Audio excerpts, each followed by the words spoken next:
Clayton Kershaw gets hammered in a career worst start. In the playoffs, no less. USC once again cheats the Grim Reaper, and UCLA basketball has no choice but to go super basic during practice. Good morning. I'm James. This is your daily dose of sports and snark for the greatest sports city of the world, Los Angeles. This is the Faithful Angelenos Morning Report. So it is October 8th, 2023. I'm still in Salt Lake City for another day. It is also Sunday. It is the Lord's Day. If you're the type of guy who believes, as I do, take a moment.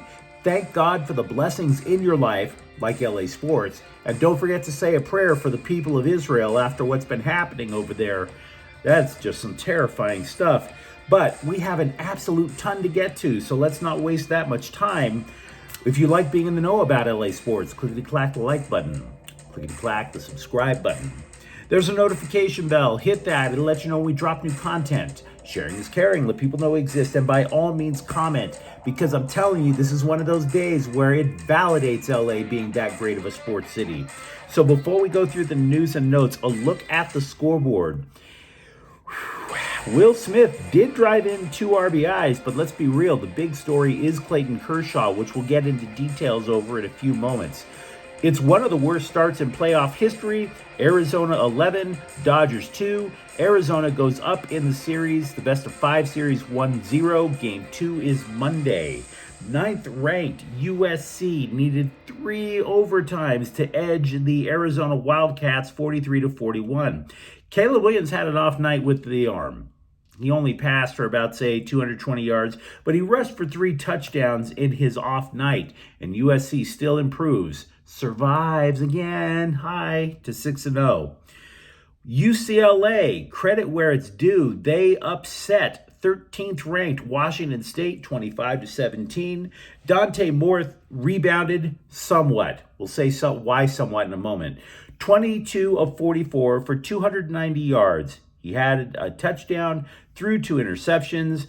The Bruins had to score 13 points in the fourth to rally for the upset. LAFC 4, Austin 2. Dennis Bouanga scores twice. He has 19 goals in MLS. That doesn't suck. And the Galaxy got eliminated. We have a rapid recap of that match on the Galaxy playlist. Minnesota 5, Galaxy 2. Meanwhile, today, Philadelphia is playing the Rams at 1 o'clock. There is a preview of what the Rams have to do to get the upset on the Rams playlist. Look for Friday Night Chalk Talk. It is Cooper Kupp's debut versus the team that went to the Super Bowl last year. And Angel City FC is in Houston at 5 o'clock. There are 6 spots in the NWSL playoff bracket. Angel City's in 10th. They're not eliminated. They've had a good second half, but they also have 2 games left in the regular season. They have little to no choice. They have to win today. So, we deal with reality here on Faithful Angelenos Sports. It's one of the reasons I can say LA is the greatest sports city in the world. I can back it up. But we also have to recognize reality and take the bad with the good. Look, Clayton Kershaw is arguably among the pantheon of baseball's greatest pitchers. But he also has profound issues in the playoffs. Tremendous career, tremendous person. He allows 6 runs in a third of an inning. It was god awful. It really was. A new low. You cannot spin what you saw last night. He is only the 3rd pitcher in baseball history to have such a terrifyingly bad start. 6 runs in a third of an inning. But what should bother us all is before the playoffs. This is really the troubling undercurrent for me. Before the playoffs, we were told, hey guys, there's a plan. Unconventional, they called it, but there's a plan. Oh yes, so don't worry. It doesn't matter that we don't have Walker Buehler. There's no Dustin May. There's no Tony Gonsolin. And for damn sure, no Julio Urias. But there is a plan. Our unconventional little plan. And we gave the front office, myself included, the benefit of the doubt because of their track record. So what the hell's the plan? Did you see a plan? Anyone? I didn't see a plan. I didn't see a plan B. I just saw, just throw some other stuff against the wall. That's what it looked like to me. Dave Roberts called it shocking. Yes, it was in fact shocking. I appreciate that. At least you got the honesty. So here's what you need to know about last night's game. Because going through the stats, the this, the that, the other, for the most part, when it's that bad, there's no reason to deep dive. The first thing you need to know is Bill Plaschke of the LA Times is a damn fool. Again. He told us it was a fait accompli about the Dodgers winning the title. Wrong. It is never a fait accompli. You should never disrespect whatever forces beyond our comprehension control these games. It's not easy to win a Stanley Cup. That's why it took the Kings so long to do it. It's not easy to win a Super Bowl. Remember how many people got injured for the Rams on their way to winning one, right? The Lakers have 17 of them. That's because their relentless pursuit of greatness is just ungodly. It's not easy. Even when Kobe Bryant was there, it wasn't easy for the Lakers. So no, you don't sit there and before the playoffs start, call your shot and say, oh, it's no problem, we're coasting to the ring. It doesn't work that way. The second thing, if Arizona wins Game 2 on Monday, when a road team wins the first 2 games of a best-of-5 series in baseball, they have won that series 28 of 31 times. Therefore, the season likely rests on Bobby Miller's shoulder for Game 2. Straight up.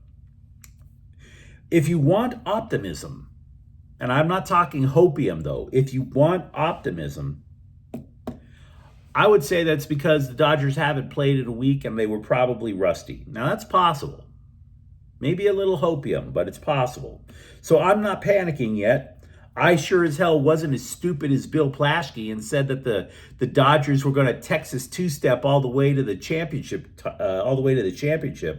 But the series, no, it's not over.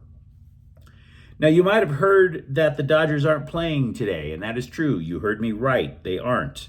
Matter of fact, they won't even play Tuesday either. They'll give you the third day off if the series goes 5. Now, Roberts is really happy about that because it'll give his pitchers an extra day of rest. Clayton Kershaw, prior to Saturday's ass whipping, said he was open to pitching Game 4 if needed. To which I would say, thanks for the offer. We'll get back to you. Just saying. Meanwhile, down at the Coliseum, you kind of want to say that it might have been a trap game because the Trojans have to play at Notre Dame next week.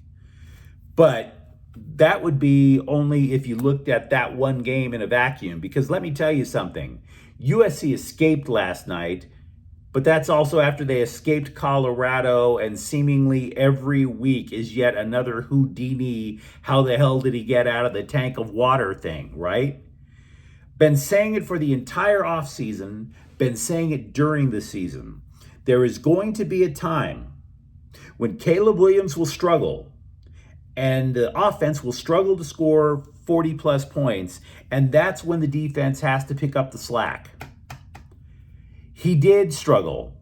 They barely passed 40 points. USC's defense did not pick up the slack at all. A backup quarterback dropped 41 points on defensive coordinator Alex Grinch. This is just 2 weeks after a third-string quarterback from Arizona State dropped 28 points on USC. It's been so bad that during a break, ESPN played a clip of USC safety Bryson Shaw giving this passionate defense of Alex Grinch over at USC. Oh, we're just not making tackles. It's not all him. I'm so passionate about our defensive coordinator. And then they go back to live action and Shaw gets beaten on a bomb. You can't make this up, guys. You just can't.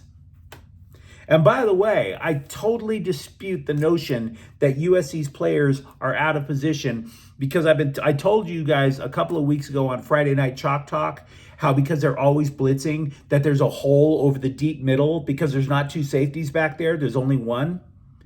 And when you blitz that much, there's only one safety back there. Both corners are always in single coverage, which gives plenty of passing opportunities.